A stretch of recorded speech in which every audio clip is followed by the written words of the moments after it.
में लोकतंत्र के इतिहास में पहली बार ऐसे उपचुनाव हो रहे हैं। इन उपचुनाव से मौजूदा सरकार रहेगी कि नहीं रहेगी, यह तय होगा। यह बात स्वयं शिवराज सिंह चौहान कह चुके हैं कि मैं अभी टेम्पररी मुख्यमंत्री हूं, परमानेंट करने के लिए मुझे चुनाव जिताइए। ऐसे महत्वपूर्ण चुनाव में सरकार रहेगी या जाएगी, यह चुनाव के नतीजों पर निर्भर करेगा।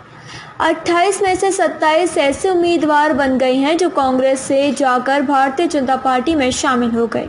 लगभग पौने 2 साल पहले भारतीय जनता पार्टी ने उनके खिलाफ बैनर पोस्टर लगाकर विरोध किया था, बेईमान तथा भ्रष्ट भी कहा था, लेकिन अब वही भाजपा के उम्मीदवार बन गए। ऐसी परिस्थिति में इन उम्मीदवारों और शिवराज सिंह जी को यह डर लगा हुआ है कि शायद भाजपा के कार्यकर्ता इन दल बदलू उम्मीदवारों के पक्ष में विचार न कर लें। इसलिए भाजपा ने चुनाव का जिम्मा सरकारी अधिकारी, कर्मचारी और पुलिस पर सौंप दिया। सुमावली क्षेत्र में कांग्रेस के कार्यकर्ता के घर में घुसकर तोड़फोड़ की गई, जिसका ऑडियो क्लिप भी सामने आया, जिसमें उम्मीदवार मां बहन की गालियां दे रहा है। इसी तरह से कुछ और लोग भारतीय जनता पार्टी के पक्ष में वोट डालने को कह रही हैं।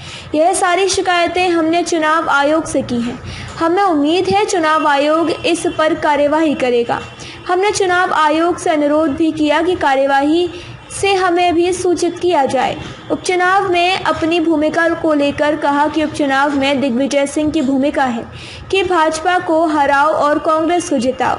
मध्य प्रदेश के भोपाल से संवाददाता विनोद कुमार की रिपोर्ट। डर लगा हुआ है और शिवराज सिंह जी को लगा हुआ है कि भाजपा के कार्यकर्ता भाजपा विधायक के उम्मीदवार चुनाव में प्रचार न करें, इसलिए उन्होंने पूरा प्रचार का जिम्मा सरकारी अधिकारी, कर्मचारियों विशेष पर सौंप दिया और पुलिस के कांग्रेस समर्थक वर्गों को विषय पर धौंस दे रहे, धमका रहे। ये प्रमाण हमारे पास आया में आपने देखा कि उम्मीदवार के एक पीटा गया, धौंस दे रहे, धमका रहे। ये प्रमाण हमारे पास आया में आपने देखा कि उम्मीदवार के एक पीटा गया, कि उम्मीदवार के एक पीटा गया,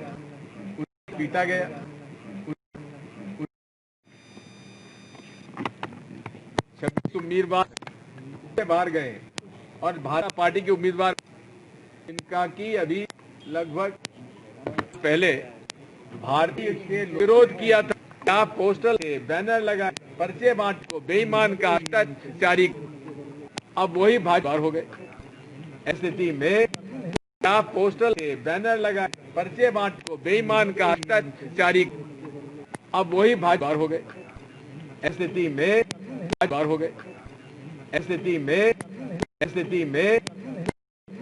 नमस्कार, मैं हूं आरती माली। आप देख रहे हैं V124 न्यूज।